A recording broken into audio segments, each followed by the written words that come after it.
you all for coming. Yeah. My name is Devin Troy Strother, Christofferson, San Pablo.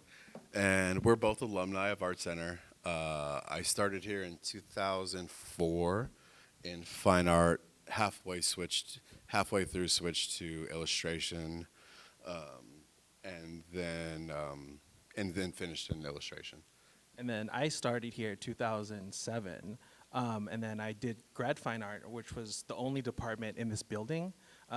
If whoever knows, this building used to be just a giant empty wind tunnel, and we were the only department here. So, and also when I started, we were around the same age. So I was like 23 when I started grad school, which was way too young, like in hindsight. I was 18 doing undergrad. There you go. So undergrad. yeah, and then so all of my friends and people I wanted to hang out with were around that age, but everyone in grad was all 30s and 40s, so they all wanted to go home at 3. But that was like the end of it. Like I That was remember it. when we were coming in, they were like, "Why are these little young kids being accepted to the school?" Because everyone was older and shit. Yeah. Yeah. So yeah, but now the demographic I think is it's a lot more younger students than older Yeah. now, right? yeah. So yeah, we're the talk is Well, the talk today is about us and is essentially about self-publishing. But we realize talking for an hour about self-publishing might be a little boring for us because you could finish that in 5 minutes. So we made some talking points, and we also have a slideshow that's going to run. But what we also wanted to do was hopefully open it up as a conversation, a broader conversation about our practices, but also people who have curiosities about self-publishing and the arts and sort of doing that thing that we like to do. So, yeah, yeah. and having publishing as a side hustle on top of having practice,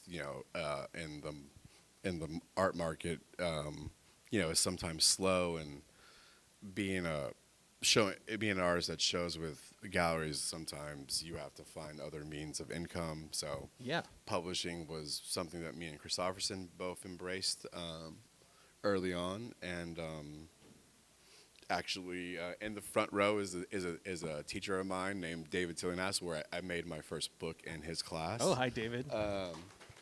So kudos to David for helping me get on this road. I think that was going to be our first question. Yeah. So Do you remember your first book? Like, can you talk about your first book or your first zine, if there was a book or a zine that you think is a self-published? I don't remember the book I made with David, but the first book I published was called Nigga Shit, and it was a bunch of photos from my iPhone from like from like when I graduated up to like 2015 or something like that, and yeah, that was the first book that I showed, and I first showed it at Printed Matter Book Fair when they did it at when they were still at PS1. So Printed Matter used to do it in New York at the moment PS1 forever. But whatever, And then the first LA Art Book Fair was 2013, I believe. Mm-hmm. And then that's essentially how I started doing sort of self-publishing. was it here? It was at MoCA. Yeah, But yeah, it was yeah. It was here in LA, but You- that's essentially the first version. You never did the New York one at No, Moment PS1? We did LA first. Oh, you did LA Yeah, first. because that's when I started Vacancy Projects, which is our small press. I do my thing is called Color Publishing. Yeah, and then what I'll do is I'll let a slide play, which covers like Run that shit. both of ours. And then so it's going to skim through and play some stuff. But also, again, if there's questions or anything you guys want to add to stuff, feel free. We're just going through. This is one of Christofferson's Oh, yeah. publications. Yeah, this is one. So, like one of the things we talk about with self-publishing and just sort of a DIY is like, one of the questions we ask, like, what are the ins and outs, And I have a hard time with that question, but I also understand, why people are curious. Like, do you have, like, what are your thoughts on, like, what are the ins and outs for you as sort of being a self-publisher, if that's, we're to jump off from that? Because I can talk about this one, but I kind of want to segue into that a little bit. Well, I would say, a common denominator between the two of us, we both work with a partner, Yeah. right, to make the books. You work with your current wife, right? I started my company with my ex-girlfriend, who we're still friends, but you can imagine it's a whole situation of having a company with your ex-girlfriend. I also have two corgis that we have dual custody of, so it's a whole situation. But I feel with publishing, to do it by yourself is a feat, you kind of need a second person there. I'm not the greatest graphic designer, and I didn't go to school for graphic design. Same. And so I feel you kind of need. And sometimes you need an artist there, and then someone to kind of to put that art into context and try to figure out how to display it the best way. So it's kind of it's a partnership. I feel with most publishing companies, there's at least two people involved in the making and producing of said product. Yeah, and I think also because we come from like this like fine art kind of like mindset. At least for me, it's like when I make something, I don't think about it as like this means to like make money or think about it as a business. You know, and I'm sure most of you here. There's no money in books. There's no money in books. Thanks, Deadbeat Club. So Deadbeat Club has a little bag that says there's no money in books, but that's totally true. Yeah. But and maybe that's the only outs, right? When I think about what that is, or the time that you spend making something like a zine that you would know that will probably be distributed to only about 50 people. Yeah. But you do it because it's fun. At least I do. Yeah, and I think we also since I'm gonna lie about my age. I'm 38. How old are you? I'm 28. I'm 39. How old are you really? I'm 42. Okay. So we both grew up going to like Tower Records, you know, and like we grew up with CDs, and CDs always had a booklet in them. So like from an early age, you're kind of you know, like I didn't even think about this till now of like the little booklets inside of CDs. Yeah, you know? That's kind of like that was their start. That's the first fucking staple zine that you kind of get as a kid. Or even the tapes, like the opening of the tape, and it folds out. And I remember like, you know, what I used to do is like, you know, anyone who's as old as me or maybe not, because there's a bunch of 20-year-olds collecting tapes now, is you make copies and you make mixtapes for friends, but then you get to customize the paper because it's this little thing you can cut and just draw in, and then you would write, you know, you could make your little playlist and you give it to, you know, some girl you like or whoever. And then later with CDs, you could print out like the little covers for shit for like, you know what I mean? Yeah. So I think that was our first introduction into kind of that, plus like Vice magazine early on, like they would be free. Yeah. They would just be in the middle of like hip hop or rap like, you know, minority adjacent stores. I don't know how to put that. Yeah, no, but also it's like we both came from this DIY of like space of like skating, graffiti, kind of punk, hip hop. So like there is a lot of that DIY because of what you do yourself. Self-publication distribution. Yeah. So yeah, that's how the fires how it got sparked. Yeah. And then us coming here, the school has a big emphasis on graphic design and print. So, you know, as you mature as through the program, you kind of we also took printmaking, which was done in this building. We met in this building. Yeah. So do you want to talk about how we met, or do you remember how we met? So I have 3 corgis. He has 2 corgis, and he used to walk around with a boombox and a corgi, and I would just be sitting smoking in front of, and like right outside here was where the print lab used to be. Right there. Right here. Yeah, right this below used to us. be the printmaking lab right here. So you could do litho, intaglio, etchings, silkscreen, whatever. That was all done right here. And so I would sit out in front and smoke cigarettes in between waiting for shit, and he would walk by with a boombox and a corgi, and I was like, "Who's this nigga with the little dog and the boombox?" And so I don't even know why did I have a radio? Why did I have a boombox? You were never playing it. It was just you had a radio all the time. That's weird. It was aesthetics, I guess. It was like I'm sure I it thought connected to my iPod or I thought something. it was your backpack, and you're like, "No, it's a radio." And I was like, "Okay, whatever." They didn't have Bluetooth speakers back then. So I actually copied a lot from him because he had a dog. I was like, I need to get me a little leg nigga like that. And then he was doing vacancy projects before me, and he was doing it with his partner as well. So I kind of I super fucking copied you. It's on the record. It's on the record. I copied him beat for beat.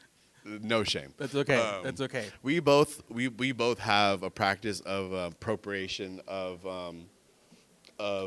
Culture. TV, mainly of like, so when you media. go to art center or when you go to art school in general, you were taught art through mainly white men, right? Like white men are kind of like the examples that you get for most things, and you know, in the spirit of like Richard Prince, who is a big champion of appropriation, and you know, me and Christopherson have always thought about it like, you know, we're gonna get our reparations one way or another. Yeah. So if I have to, like, I appropriate mainly from white men. I have a thing called my 5 favorite whites, which is Oh yeah, let's talk about our favorite white people. yeah. real quick. Go ahead. Go. So I got Bruce Nauman. Okay.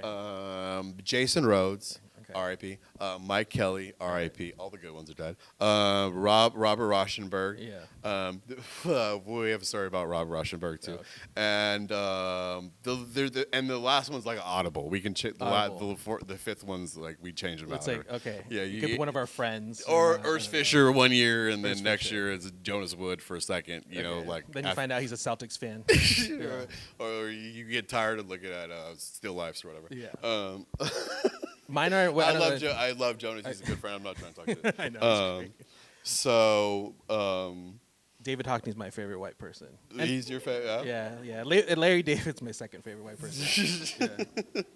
My favorite white person. That's Yeah, that's a. Great. I mean, who have we made paintings of that we were like, oh, we like we this? both did the Marina Gustins. Marina Abramovich. Marina Marina Abramovich, Abramovich. and then we both- I think Philip Gustin's my favorite white Yeah, man. he's up there. Yeah, he's up great. there. I love. Yeah, I think Philip's my favorite white man. So, let's go back to that. So publishing is not a very hard thing. Like we said, you need to have a graphic designer and an artist with you, and then you just need to like email a bunch of printers and see, you know, what's the best. You know, who has the best quality prints. Yeah. So maybe my funny story about my first getting into publishing was actually here at Art Center when I was in undergrad. And this is how I started. I mean, like, we all sort of started the same way with going through tapes and making our own CDs. And to me, those are early versions of zine making and prints. But like my first, like I felt quote unquote real zine was I was here at Art Center, and then my friend Emilio Santoyo, who was in the same department as you, you can push play. Oh, there it goes. Okay. And then. He was doing this thing called Alternative Press Expo. It was called APE up north, and he asked me if I wanted to make something fun for it. And I never thought about making anything, T-shirts or just. But then I've always wanted to kind of make my own things because prior to my like pursuing a graduate degree in fine art was I worked in streetwear and I worked in skating. I worked for a few like brands, designed T-shirts, designed skateboards, and then that culture was always there of wanting to make stuff. So when he asked me to do APE. One of our friends who was working administrative here at Art Center, we asked them for the password for the printer, and we used the printer, the Art Center printer, because I was like, we're borrowing all this money, I might as well just take advantage of the facilities. So we used one of the printers on the hillside, and we made like 20 zines out of it, and then we went to APE and we sold them, and then one of my first customers was actually Matt Groening from The Simpsons, and I was making these like bootleg Simpsons drawings, and then. He encouraged me to keep making them, and then eventually I came back down here, and that sort of spawned my wanting to make zines and do sort of publishing. Did it mess up? Did our slideshow? Should we just start over? Yeah, start over. Let's go like this. So I got into publishing a little bit because of David Tillinghast, like I said in front. At Art Center, before you graduate, you have to make a portfolio book. In illustration, you have to make a book of all your work or whatever. And so part of being in that class, I forget what the name of the class is. It's portfolio. And so you have to get you have to have a printed book to get the fuck out of here. You have to make a book. So David would take us to this place called Catercraft. Is it Catercraft, right? Yeah, Catercraft. They're no longer open, but they were a bindery in Pico Rivera, and they did everything. They would do leather. They had rolls of fabric, and they would do blind embossing, foil stamping, all types of shit. Yeah. If you wanted a case, slip case, whatever. So that was my introduction into books and all that stuff, and. Like we said, the printmaking lab used to be below us, so I was taking a lot of printmaking. Art Center used to offer, they used to have Art Center at night. I don't think they have that program anymore, but they used to have a thing called Art Center at night, and if you're an alumni, you would be able to take those classes for free, and one of those classes was bindery. So I took that class. Didn't really help, but in the long run, it let me know like what they actually have to do. So it kind of gave me an idea of the process. And once you know the process, it's easier to kind of do it yourself or figure out how to So as we're going through this, I was thinking about this because a lot of this is sort of showing an overlap of both of our practices as one as artists, but also as like self-publishers. So I guess the question I had was like, how do you think your art practice maybe compares to your publishing practice? Like, do you see overlaps in ideas and themes that maybe like carry on in one space and another, and then how do you sort of decide which place goes where? Because that's something I think about a lot when I make zines or make books. It's like, how does this idea I had that's essentially just going to be comics, maybe a comic book or a zine, and eventually becomes like a painting or something else? I've always, well, with me, fuck, I wish I had more pictures of my dog. Like, why do you have so many pictures of your dogs on here? Like, Because I'm Asian and I carry a camera bro, with me. can just I take throw, pictures. Can I throw some of my niggas on there? You All could. right, all right, whatever. Wait, what did you ask me right now? No. How do you decide which goes into? Because I think into like an art piece of art, but then versus like a zine but because when I look at your zines a lot too, is a lot of them feel like they're Those are my dogs. yeah. See, and even like they're like look how great they are. But you see a lot of these overlaps of like sort of how you're thinking about ideas. And whenever I look at your zines, sometimes they feel like mixtapes of like your kind of sketches and stuff. But then sometimes they make an idea gets on a hat or a T-shirt. So how do you sort of compare those two or decide maybe I make a painting that's a Mike Kelly riff or a Gustin riff, but then let's make a T-shirt too? Well, I mean, so this painting is that's a Nicole. Yeah, let's go back. Yeah, it's a paint like this is a composition from an artist named Nicole Eisman. She's one of my favorite painters. She's also white, so I can steal from her. But I try to keep colored very separated from my own art practice. Like I never try to. I would never. I mean, every now and then you'll see some of my a painting of mine or a sketch of mine in like a book that I put out. Yeah. But I'm a little jaded because so I've been a practicing artist for Since you graduated. since I pretty much. graduated. Yeah. I have a show up at the North Campus and right here on the corner at the Mullen Gallery. It's The big silvery. it's a little bit. It's a survey of the work I made from 2015 to 2025. On that tangent, like when you're represented by galleries, you can't have the work that's being sold for like $15,000. And then when you have a publishing company, you're selling prints for $10. Like it kind of it fucks with your market or whatever. So I've always tried to have. I think of the publishing work as I'm a different artist, like, when I do that. Yeah, and yeah. then as opposed to the work that when I paint or whatever. Same. Yeah. Same. So there has to be kind of a strict kind of like line or border between the two. Because, and also I'm jaded because I've only self-published. I've never had none of my galleries have ever published any of my books for some reason. So Really? No catalogs? No catalog. But I have yet. I mean, Art Center is going to do one for the show now, but I have yet to have a catalog printed. Oh. And that's why. But I like it because it's like it makes the books that I don't make more. What's your cap? I don't My do cap? more than 100. Around Edition- there. edition, yeah. right? Yeah. When we do Yeah. editions, just like 100. And I think the thing about smaller artist-run publishing companies is like if you buy, you buy it from us directly from us. Well, we're not going to do this forever. No. I low-key hate doing these fucking fairs. There's never enough room. The room between the wall and Oh, the table God. is like 2 feet. You're sweating. And there's just people. You're looking at people's crotches the whole time, and you're looking up, and people are picking up a book, and they're like, "How much is this?" And it's like $18. I'm like, "Oh," I'm like, "Bro, you can't afford $18? Like really, really? There's no tariffs on this fucking book. Like, you can't give me like what, really?" And then I'm telling them like, I'll sign your book for you, bro. And they're like, "Oh, I don't know." I'm like, "Bro, I sell drawings for $5,000. You don't want a fucking free drawing for $40? That's true. But you know what, though? Okay, so I'm with you. I on know all of times are that. tough, nigga, but come on, bro. Like, you have to help support us, bro. Over here taking pictures of shit. Like, people coming up and opening my book and taking pictures. I'm like, bro, like, what are you doing? You're gonna take pictures, not give me $18? They're gonna bootleg it like how we bootleg everyone else. I know, but if you're gonna steal from me, at least buy it before you steal. You know, that's whatever. I don't care if you take it. Just give me my $18. It's eight. It was 25. Now Tariffs. it's 18. Yeah, there's tariffs. You know, like what? Yeah, I don't know how much we sell stuff for. I leave it up to Mary. I love LA. I'm from LA, but these fairs do way better in New York. I don't. I'm just saying. It's we've been doing this for like 10 years. A long time. These fairs do way better in New York. I feel New Yorkers are. I don't. I'm Well, not they gonna- spend money. They spend money. They got and, money.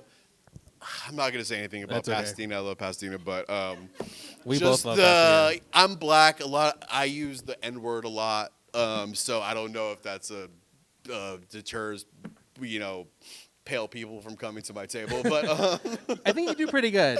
no, I do okay. But like they do get it's like It's like you have to it's there, but you have to look. It's like a car accident. You Yeah. can't look away. It's like, all right, I'm gonna go over there and take yeah, pictures. yeah. And then when like if a black person walks by and I catch eyes with them, I'm like, you better stop at my table. Dude. So how long do If you you want? don't support me right now, bro. No. Well, speaking of,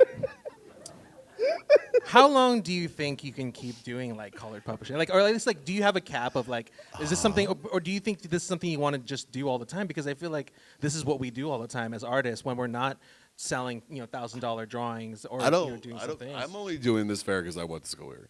I usually You send. do all the other fairs. No, too. I don't. I send random niggas to them, and like they don't know it's me because it's a black person, and they don't want to be like, "Are you Devin?" Because like what I mean, it's a black person with tattoos, and they just assume it's me. I don't do. I don't. No, I mean like not I in only person, do the first day. not sitting there, but like Yeah. publishing. I'll keep publishing as Yeah. long. It's like publishing is like selling drugs, kind of. It's like it's a quick flip. You buy it for the low, you sell it for double. The books are, when you get books made, you get them at cost for 10. You flip them for 20. It's drug dealing fucking math, Except unless you have to pay taxes. I mean, I do all my printing here, China is we can't do China right now. That's the great thing too. Another about DIY and doing it yourself, you kind of can make a run of 20 and then not really have to worry about paying taxes. At least, Yeah, unless you're trying to make it like a thing, So. But then you have a stack of fucking books in your which in you your don't garage. want to do. Yeah, Which I'm sure that anyone here have stacks of books. anyone? Self-published. Okay. Yeah. Also, still, like if anyone wants to chime in and ask a question, At any time. at any please. time, At any 'cause time. we're just gonna yap for another 30 Yeah. minutes. I was going to talk about my dogs. Oh yeah, go ahead. What do you, Well, I was going to talk about exploiting them. yeah. Just because I'm black. I'm black and I have 3 corgis. And so it's a funny I'm brown thing. and I have 2 corgis. Yeah, but I'll be walking. Is there one of them? I'll be walking. I don't think yours is. No. This is kind of a. The corgi. funny thing is, I'll be walking them, and people are like, "Oh, like whose dogs are these?" I'm like, "It's 8:00 in the morning." There's our corgis right there. You This is think- the only picture that we have of us. You think it's not me walking these little niggas right now? Look, we took the same picture. How did we take the exact same I picture? didn't even know him when he took that photo, Yeah. and then I took that photo. Right, this is right when we both got our dogs, and we both took these photos like unknowingly. Unknowingly. Yeah, we both love Rush Hour. Yeah. We're both also from the same area. We're both from like West Covina, La Puente Yeah. area. Well, you grew up around Filipinos, and I grew up around black people. and Yeah. Mexican people. Yeah, so what that's was that funny. like for you? I grew up around nothing but Filipinos. Yeah. And Deben. Deben has your mom. Deben. Deben has your mom. So we're kind of two in the same in a weird way. Sure. That's why Rush Hour is great. Yeah. Like there's a lot of politics behind Rush Hour that we talk about. In fact, maybe that's our next show is a 2-person. We were We're talking gonna talk about about that. yeah, we're gonna do a Rush Hour show.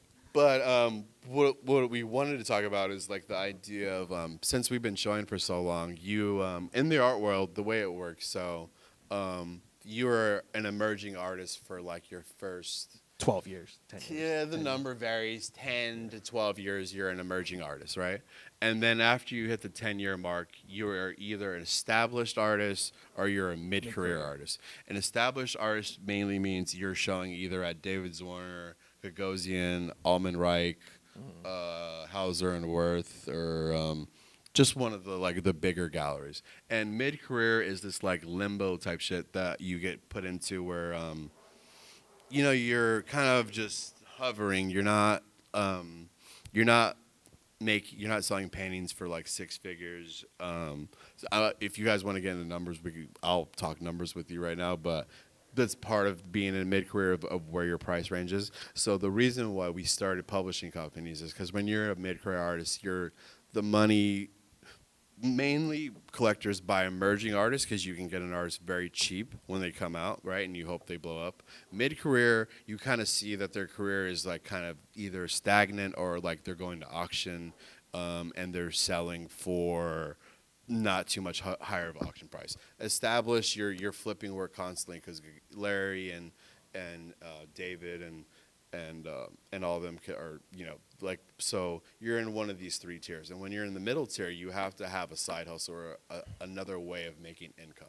And when you're at our point that you can't really, you can't sell, you know, so when you're an artist and you're represented, you can't sell work out of the studio. You have to sell work directly through the gallery. The gallery takes 50% of like what you sell. Mm-hmm. So if I sell a painting for 20K, I get 10K, right?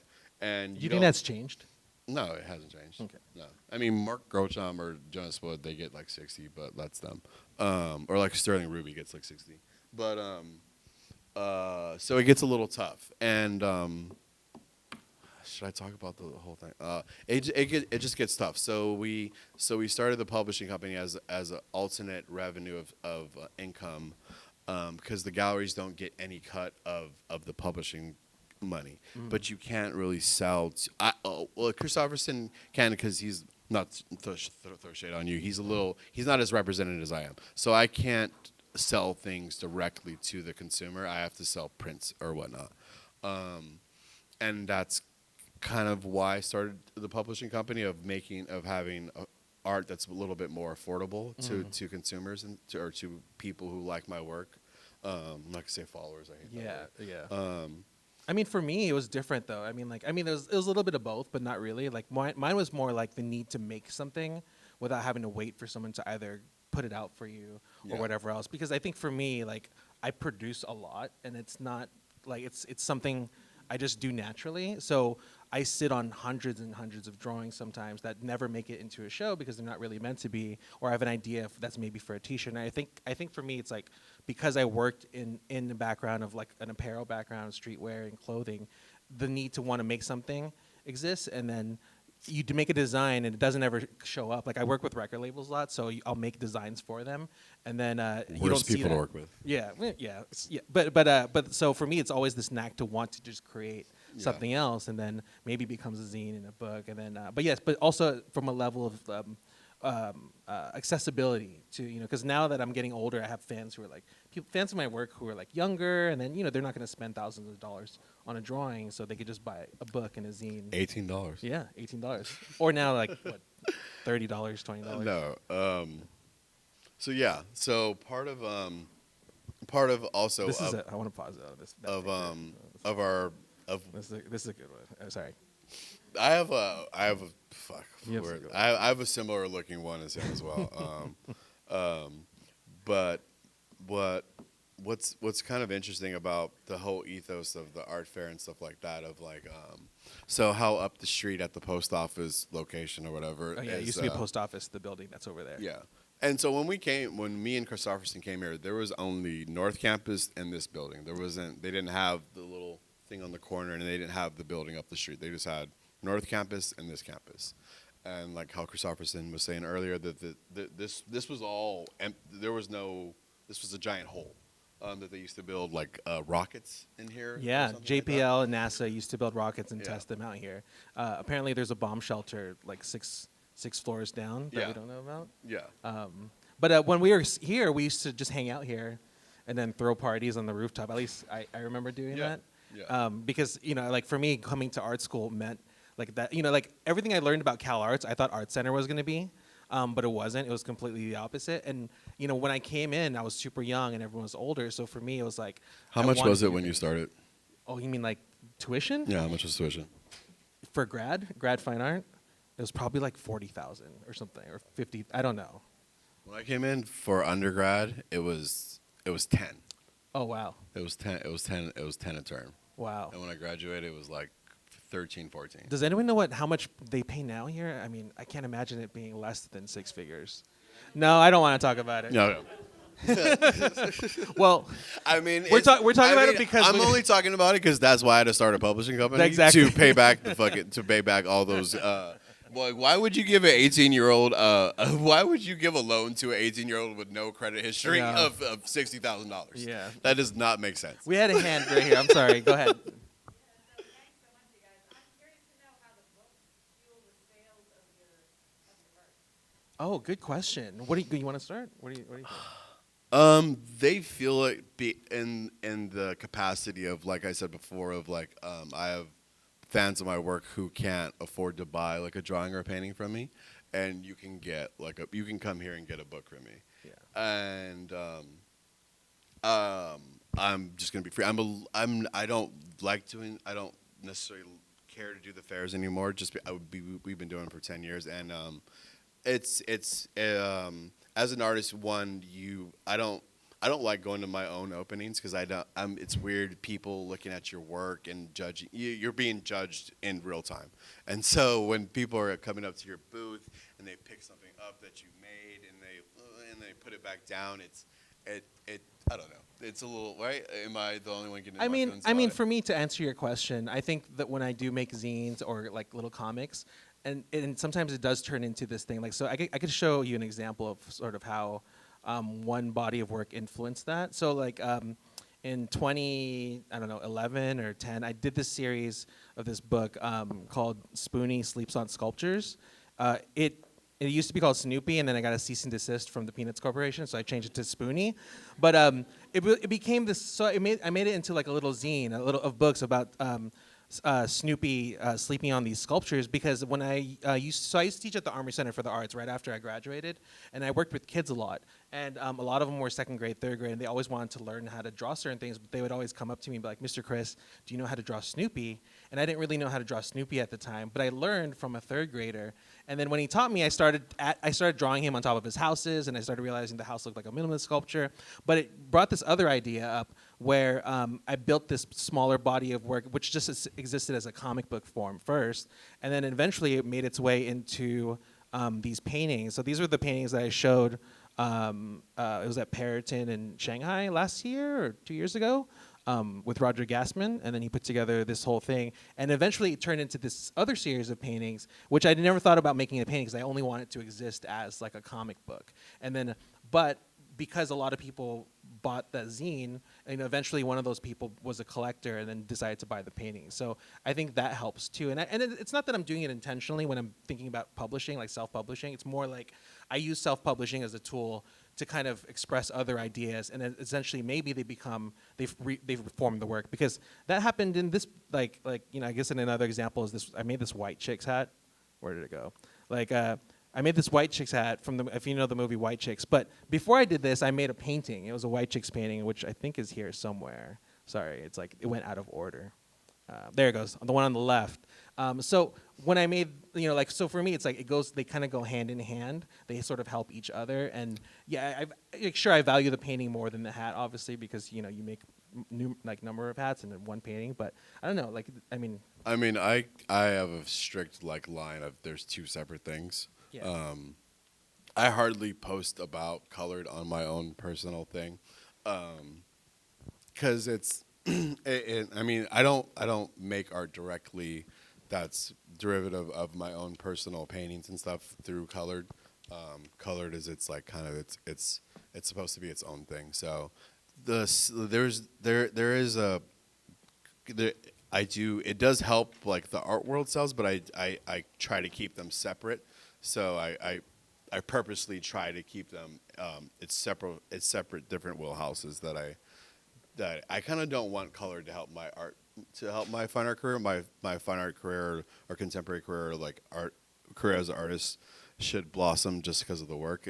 Me making these little books, the shit doesn't have that much influence on it, I would say. And same for me. It's like I keep them separate, but I can't help. Like one, I don't want to make 300 Instagram accounts. So for me, I just throw them all in my main one. But I don't think about it as one needing to exist for the other. It's like we think of art especially separately, but I think because our ideas become so organic, and those sort of ideas that we have about bootlegging, piracy, race, identity, blah blah. It's They're more all f- in there. It's more freeing They're all too. f- it's free. It's like you can like with a show, you're kind of worrying about, what the market like. What is the market consuming right now? So like, what right now, like or I don't know what the market wants really right now, but like a couple years ago, like portraiture was really in, and then during like when the Black Lives Matter stuff was happening, black like artists by African American artists was booming.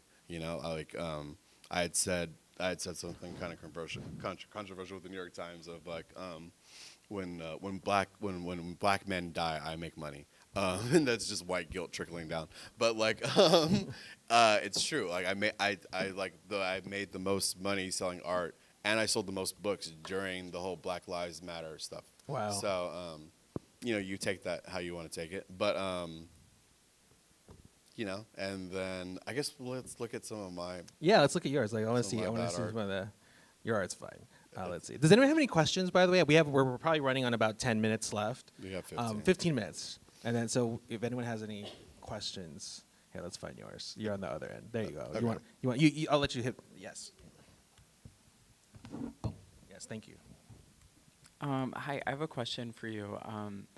I see that you have like Carmen Herrera and so many different artists, but what made you choose all those artists and like the Venus of Willendorf? Well, when I did that series, it was really me just engaging with art history, but also like when I was thinking about that series of that comic series, Spoonie Sleeps on Sculptures, it was really like one, learning how to draw Snoopy, two, engaging with like art contemporaries or art history, but also like paying attention to like dogs' habits, because we both, since we both have dogs, like I was thinking about how when I started that series, we lived closer to the LACMA, and then sometimes we would walk our dogs near the LACMA, and then our dogs would pee on the Chris Burden lights, and then we would feel bad, but then we realize all the dogs are peeing on the Chris Burden lights, and they're enjoying it as much as we are, but they're just enjoying it differently. So I always Such thought a that good was painting. It'd be such a good painting. that's such a funny, right? Just like so for me, like it was more just engaging with my favorites in art history, and then putting this dog like there as this like kind of layered. I'm gonna steal that. Yeah, you should. You should. I'm Then gonna I'll- steal that idea. I'm yeah, gonna Cool. we'll make one for our show. Yeah. Oh, there's another question right here. Sorry. Go ahead. So, Sorry. Hi. hey, Julie. Hi. Hello. Hi. I owe you for this hat. It's cool. I stole it today. I want to ask Devin the same question. I mean, because you started to mention the 5 white artists that you love to steal from, and there is a lot of reference to art history in your artwork. Maybe not necessarily your colored publishing stuff, but maybe if you could talk about that. in some Yeah. way. So these works right here. Listings. These were works that I made in the last couple of years, and they were based around Philip Guston. And so I don't know if you guys remember, Philip Guston was supposed to have. He was having a bunch of museum retrospectives, and it was during the kind of like Black Lives Matter era, 2000, early 2000s, and people were kind of protesting his shows because his Klan series, which was one of the last series that he did. And they were saying, "Oh, this is this and that." I was like, "You guys know he's Jewish, right?" I thought it was just ridiculous that they were canceled. And he's one of my favorite painters. It's great. Same. We and both s- did custom pieces. And so I kind of just basically started taking his compositions and redoing them and just changing the figures to. This is a direct Guston painting. This is a Nicole Eisman painting, but Except he's black. though. yeah, so he's black. That's not. Where's the? Those are, yeah, the This hands. this is a Guston-ish painting, and so I was championing Guston because the Klan paintings were the last set of paintings that he did. He did those paintings at this gallery called Marble Chelsea. I was represented by Marble Chelsea for a number of years when I first started showing, and I just thought there was a connection between those two. My family is from Louisiana, and they left Louisiana because the Klan had lynched one of my family members. I don't want to get into trauma stuff. But anyway, I was doing paintings of Klan members, and, I kind of had this connection with Philip. And, yeah, so that's kind of one of the references that Julie was alluding to with that. But it's kind of harder with, I don't have all my work in here. No, it's all good. this is a direct Guston painting too. I don't know. It's kind of like I said earlier, when you're going through art school, as in the early 2000s, before there was like any type of there was a term woke or anything like that. Like like black artists, you didn't really learn that many artists of color going through school. No, I think that's part of, to answer go back to your question about doing that comic about Spoonie sleeping on sculptures. It was like, oh yeah, most of them were the white artists I learned growing up. you know? Yeah. So we're kind of inundated with that information, and like that's kind of what our foundation is kind of is built on, is these of a Jasper Johns, a Bruce Nauman, A Hockney, a who I love. Hockney, Yeah. I don't know. Yeah. Too many of them. Richard Serra was a horrible person. Oh yeah. But yeah, so like you have that as your foundation, and then once you kind of get out into the world, you kind of, you use the kind of tools that Art Center gives you to kind of help navigate your own practice, and sometimes navigating that practice is you're kind of going in the same footsteps as the people that laid the foundation for you. What do I you think was like the best thing you gained from coming here, like to Art Center, and then also like outside, like on top of that, like doing self-publishing? Meeting Tony Cepeda. So Tony Cepeda was the print master here. He worked for Gemini Gel, which was a print house on the west side. They did prints for via Selman, via how do you fucking say Via it? Selmans. Via Selmans, Rauschenberg, Cy Twombly. He was doing the last bit of. I think he did some Julie Moretsu's at the very end or something like that. Ed Ruscha, yeah. just everyone. Yeah. So yeah, he was the best part about the school. Yeah, hands down, best part about the school. Yeah, meeting people, I think, for sure. Yeah. Yeah, and I think there's a question there. Sorry. yeah. Yeah, so when you guys got out, how did you find your audiences and get galleries? Because I think it is pretty rare what you've both accomplished. So how did you find your audience? So when we graduated, there was these things called blogspots and Tumblrs. We're still we're still prominent. Online blogs. Online blogs. So it was David's idea. Basically, if you went to Art Center back in the day, they used to make you, when you graduate, you had to make postcards, and you mail those postcards out to galleries. So, so yeah, I'm just saying, like, no one obviously does that anymore. Galleries don't even have postcards at the front desk anymore. But when I graduated, I basically emailed. Me and my partner at the time, we emailed a bunch of blogspots and Tumblrs saying and we had a bunch of fictitious email addresses, and we're like, hey, we love your Tumblr, we love your guys' aesthetic. We just found this new artist online. Like, we think you would love. He fits your aesthetic or whatever. That's and if good. I sent that to like 60 blogs or Tumblrs, and I got reposted by a bunch, and then I hate him now, but Kanye West retweeted me. Oh my God, I remember Yeah, that. Kanye West retweeted me, and then he posted about me. And the funnier thing was, one day I got a call, and he was like, hey, is this Devin? I was like, yeah. And he's like, hey, I'm so and so. I'm Kanye's agent. He wants to buy The Block Is Hot. And I was like, bro, shut up. And I hung up the phone. I thought it was one of my friends. I thought it was one of my friends, like, fucking with me or whatever. And then he called back. And he's like, hey, dude, like, he's like, Google my name. I was like, all right, bro. And I Googled it. And then he's like, how much is the painting? And, like, this is in 2009. Yeah. Like, I was like, I don't know. The painting's, like, $80,000. And $8,000. And he's like, ooh. I was like, ooh. Like You're Kanye West. I'm saying, like, what do you mean, bro? Like, that's so cheap. Like, it was a big painting. It was like 48 by like 30 something. It was think I like, remember that It was on painting. the grad. It was one of the paintings I had on the grad wall when I got out. But so that happened, and then Richard. No, he didn't buy it. But Richard, but the Horts bought that painting actually. They're like a famous collector couple here from LA, or like the ones who were. The old white people who stayed in their apartment in New York with all. the shit. The really cute old couple. Yeah, they bought that painting. Oh wow, they did. Yeah, they got that one. Are they alive still? No, they're dead. Oh. But so that and then Richard Heller came. I got when I graduated, I got the little front wall that they give to illustration students, and Richard Heller came and saw that show, and took. He was like, "Hey, do you mind if I take some of your paintings to Miami for this thing?" Which was, it was Basel, and so that was how I started showing. To find your audience. I guess for my short answer is time. That's it. Like time. Like I should do the fake email thing. That's a great idea. You can't do it anymore. Can't do it anymore. Okay. No, But- you'd have to like DM Yeah. Instagram accounts or something. Yeah, for me, I guess to answer mine, it was more like I wasn't necessarily trying to find one. It was like I think because I grew up in certain communities where we all sort of support each other, at least in like the graffiti community, skating, like streetwear, kind of music scenes.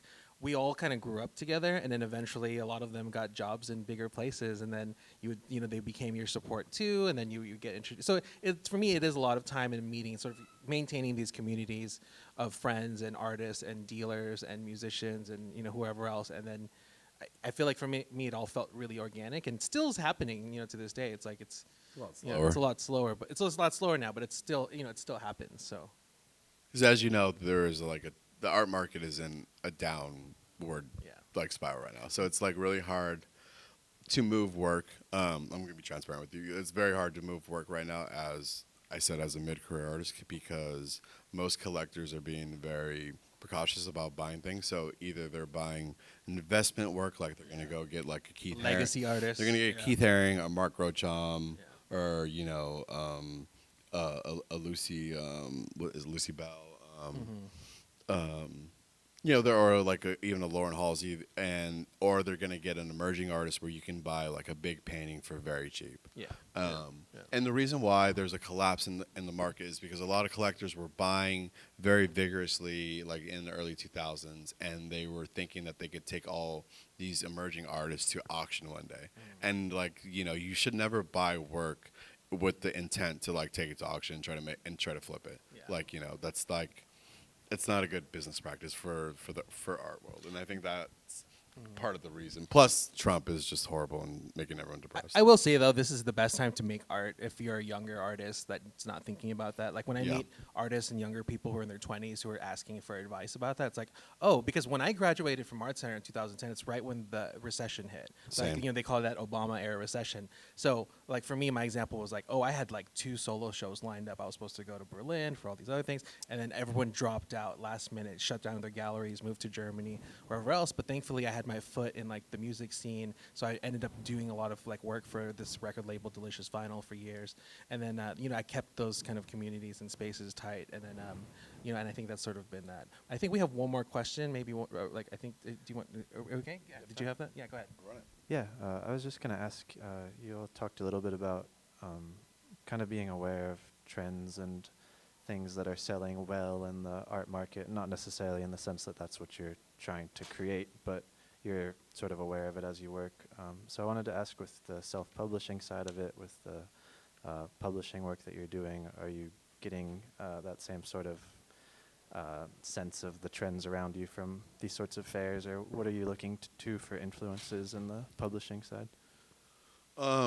So this is a photo of an installation I did a couple years ago at the Pit before they moved to their new location, and I would say during this time, there was so I've if you follow me on Instagram, I like making memes. I make a lot of memes. I'm really into it, and so I kind of And then I paint them. So I try to commodify that. So I started kind of turning posters into kind of meme based imagery, or kind of how do you even blow that up? Yeah. So this is kind of like let's pixelate some shit. So anyway, this is something I would make for my publishing company. I know we have to get out of here. I used to do a lot of blackface. I'm black. I'm allowed to do it. So so this is me incorporating some of my actual fine art work into the publishing space. But for trends, I don't know.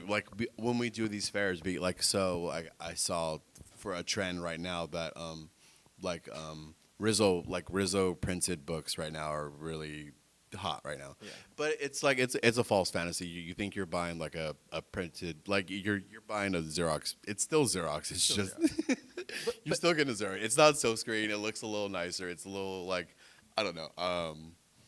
I don't follow trends. I don't. for Yeah, me. I don't. Like, I mean, I just do whatever I want. Yeah, exactly. I think that's the beauty of like the freedom of self-publishing, at least for me, because I don't think about it as like, what am I going to do next? I think because these ideas I have are so in me that I'm just like, I want to come up. I have this silly idea and I need to make it happen, and I don't really think about like what people are publishing because that I don't, at least for me, that's not an end goal. It's like I'm more focused on being an artist, one, but then these other ideas sort of like organically happen from that. So, but I look. I mean, you look around, but like sometimes I look and go, oh, everyone's making a bootleg Bart Yeah. Simpson in 2013, and so I stopped.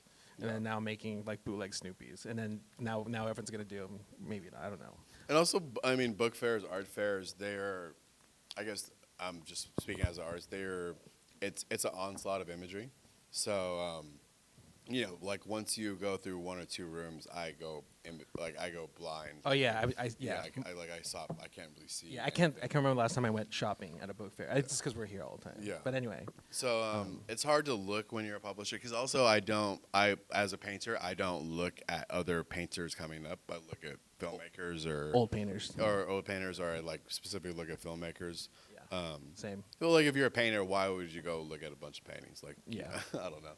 Yeah. Same thing with books. If you're a publisher, I'm not gonna go look at their books because Yeah. I don't know. I just rather go. There's too figure out much my stuff. pressure, I think, because especially when it comes to design. Like we didn't go to school for graphic design, so sometimes when I see a well-designed book, I get intimidated. And I go, do I need to make mine look as designy? But then I go, I actually don't care. Like I'm fine with using like whatever bad font there is. Like it's like I think that's part of it. It's like look at that. I'm a horrible graphic designer. That's like But that's great, but that's like I am a horrible Yeah. graphic designer. But anyway, I think our time's Yeah, our up. time's Yeah, up. thank you so Thank you much all for for coming. coming. Yeah. We have booths. Yeah, what are you? B24. B24. I'm B23. Right yeah, next to go each see other. Devin's show. Pull up. Pull up. I got a show in s- November at UCR Museum. I have a Pull show up. on the corner at the Mullen Yeah. building, and then I have a show up at the main campus. Yeah. Yeah. Cool. And yeah, come All right. support a minority. Yeah, thanks. Bye.